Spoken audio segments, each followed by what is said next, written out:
Hello, hello mga my loves. Eto na nga, nahugasan ko na nga yung mga pinamili ko kahapon at yan.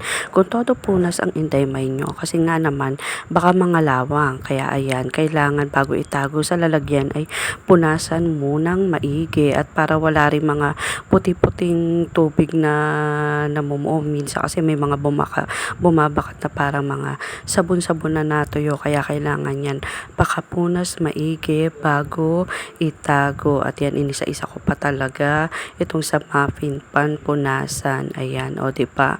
Talaga namang ako'y tuwan-tuwa pa rin hanggang ngayon kasi talaga namang kasing malaking bagay sa akin ito.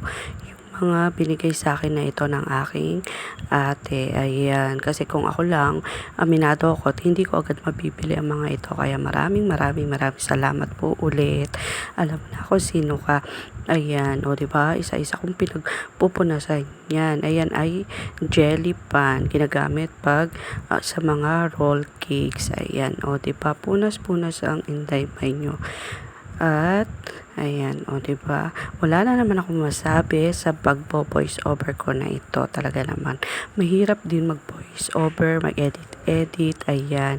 O diba? Inisa-isa ko talaga yung punasan. At yan, yung tuwa-tuwa ko kahapon sa nabili ko na akala ko sira. Sabi ko pa sa asawa ko kahapon, ay aba, palitan mo to kasi mukhang sira. Pero talagang ganun pala yung style nun. Yung tipong pag pinupush mo, talagang umiikot-ikot at 'di ba parang tangik lang ako, kala ko sira.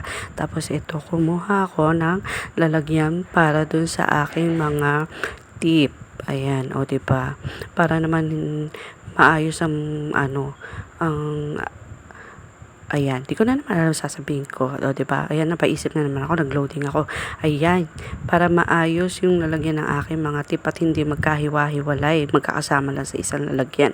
Tapos yung piping bag. Ayan, o, diba? Nilagay ko dyan sa baunan na yan.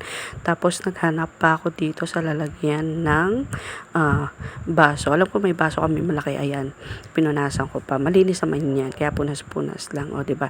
Yan, pinaglalagay ko dyan yung spatula, yung brush, at yan yung tuwan-tuwa akong na dyan. Yung basta ayun na yun.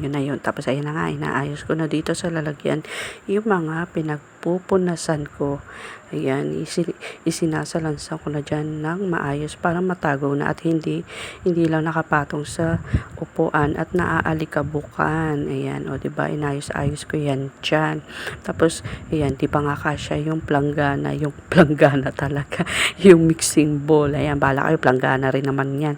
Ayan, tapos ayan yung nilagay ko sa baso, o diba, hindi pa kasya, kaya inalis ko yung nakapatong na sifter, nilipat ko dun sa ibabaw ng planggana. O ayan, tapos na ako. O diba, ang cute, ang gandang tignan, maayos na.